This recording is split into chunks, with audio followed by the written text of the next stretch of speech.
Consumers helped boost growth in the third quarter, spending at the fastest rate since the end of 2006 before the recession hit. As a result, the U.S. economy grew slightly faster than the previous quarter, but not enough to fuel significant job growth.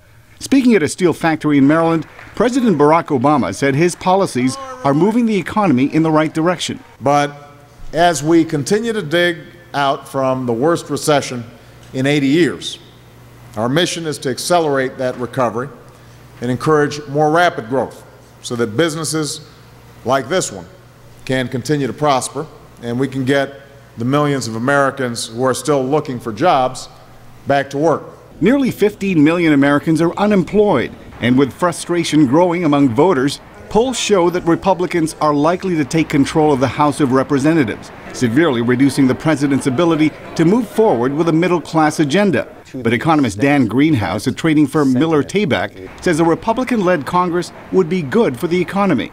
Furthermore, to the extent that a Republican takeover of the House leads to some finality on the tax cut debate, i.e. and hopefully an extension of the Bush tax cuts, that in turn will, in theory, help lead to further economic expansion and a reduction of the unemployment rate. Of course, not everyone agrees. Democrats say renewing the Bush tax cuts next year to the wealthiest Americans would add $700 billion to the deficit.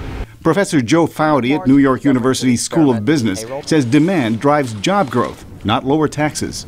I mean, will businesses really hire someone because they can save money on their taxes for the next 12 months? Regardless of how Democrats fare in Tuesday's elections, Mr. Obama urged both parties to work together for the good of the country.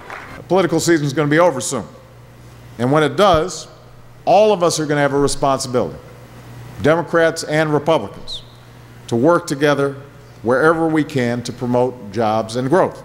The Commerce Department expects the U.S. economy will grow at an annual rate of 2.6% this year. Economists say it would have to expand by 5% to reduce the nation's nearly double-digit unemployment rate by 1%. Mil Arcega, VOA News.